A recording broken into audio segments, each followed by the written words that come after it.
everyone. Today we have an FL-9 flanger from Ibanez on the bench today. Let's see how this thing operates. It turns on, so that's good. Let's turn on our amplifier. It sounds like there's some flanging.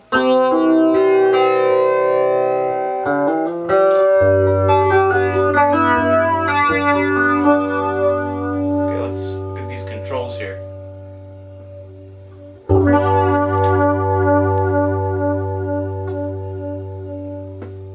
It's weird.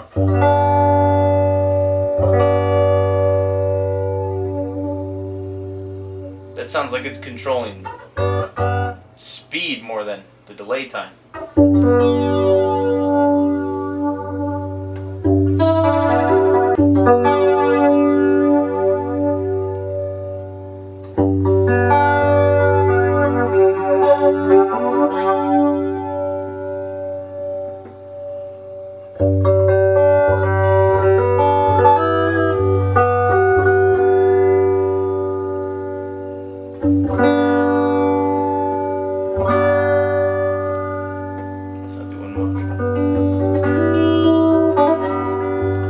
Alright, let's look inside. It doesn't sound like the controls are really lining up that well. So on opening this thing, it looks like we have a wire that's totally just not connected to anything. So there's a pot right there, and it corresponds with the width knob. The middle lug doesn't have a wire on it, which is weird because usually, the output of a potentiometer is usually the middle lug or something similar to it. So this one probably goes to that guy, probably just corroded off or something. So yeah, let's get that back on there and see if that changes anything. Okay, so what we just did was we soldered on a yellow-green wire to the middle lug of what is called the width knob on this FL-9. And here's a schematic I found, and the yellow-green wire is connected to here, is this one right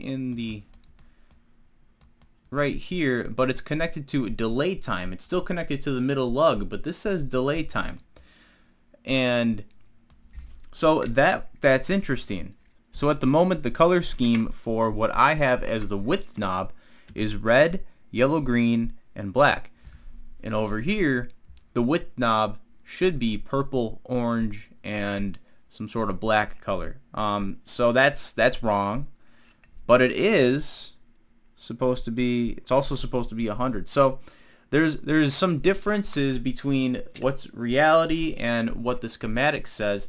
And what I'm going to do is just make everything close to what the schematic is, or exactly what the schematic is, and then see how the controls come out from there. Because right now, it doesn't really make sense that the delay time is affecting the LFO in the way that it is. So I'm going to match the schematic. We're going to see what works after that. And that's that.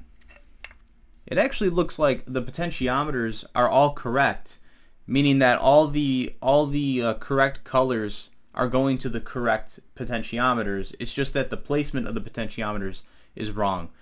I think it's just as simple as moving one potentiometer and swapping it with another one, and then the other guy with the other. So I think what happened here was there was a perspective issue. When you work on these pedals, you're looking through like the backside, and when you do that, when you're placing the pots from the backside, sometimes it's easy to get it mixed up, the directionality and all that. So maybe they just thought, speed. Oh, speed is in the upper left-hand corner of the pedal. So when you look in the backside, it's actually the upper right hand that you have to place it in. But it looks like they put the speed in the upper left hand, looking into the back of the pedal. So what I think this is just like a mirror image of what it should be.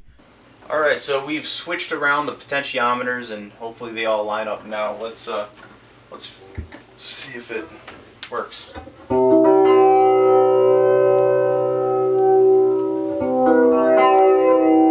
Yeah, it sounds like regen. Okay, delay time.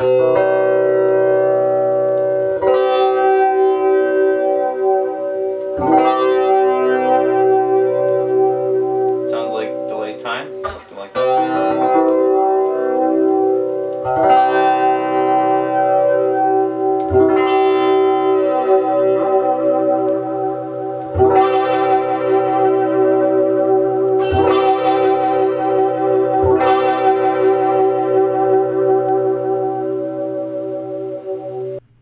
as you may or may not know, whenever we are finished repairing one of these things for the videos here, I go through equipboard.com and I see who else is using these pedals. So our first example here is Joe Satriani. You can see it in his chicken foot guitar rig right here in this YouTube video. Next we have Chris Shiflett from the Foo Fighters. In this one in 2014, this Twitter post here, you can see it on his pedal board. What's interesting is that the Wikipedia page does not mention it, but it is Wikipedia, so you know it's hit or miss with that. On this Twitter post, that's the same one, but if we go to this Instagram post, we see that this guy is a flanger fiend apparently, because it's replaced by an MXR flanger. So, and this was taken, let's see, a year after the Twitter post. So it seems like he switches it up quite a bit. The next example we have is Nigel John Taylor from Duran Duran, 2003. In 2003, let's see, his guitar tech compiled a list of a bunch of equipment that he uses, and the FL-9 flanger is listed on this list. Next we have Dan Hawkins. Dan Hawkins is from the band The Darkness. He also played in Stone Gods apparently. He's from the UK, and it seems like he has it on his pedal board here. This one looks like it was built, oh well, he says it right here, built by Daniel at the Gig Rig, and the Gig Rig is this company, and they do custom pedal board setups. So they're based out of the UK, Swindon it looks like. So might be a cool company to check out. Next we have Jack Bottomley. Jack Bottomley is from this band The Marmosettes, also from the UK, formed in 2007. Really cool rock band from England. Where are they exactly from? I don't want to, let's see, West Yorkshire, Bingley, West Yorkshire. So shout out to them. Here's his pedal board. He's got the FL-9 right here next to the Z-Vax. We got a POG 2 there. Really cool stuff. And here is a YouTube video or YouTube playlist. Listen to them on Spotify though, because then they get, you know, the moolah. Next we have Mary Timony from the band XX. This is an all-female band with Mary Timony, Betsy Wright, and Laura Harris from Washington D.C., United States, formed in 2013. They do indie rock, garage punk, rock and roll, yada yada.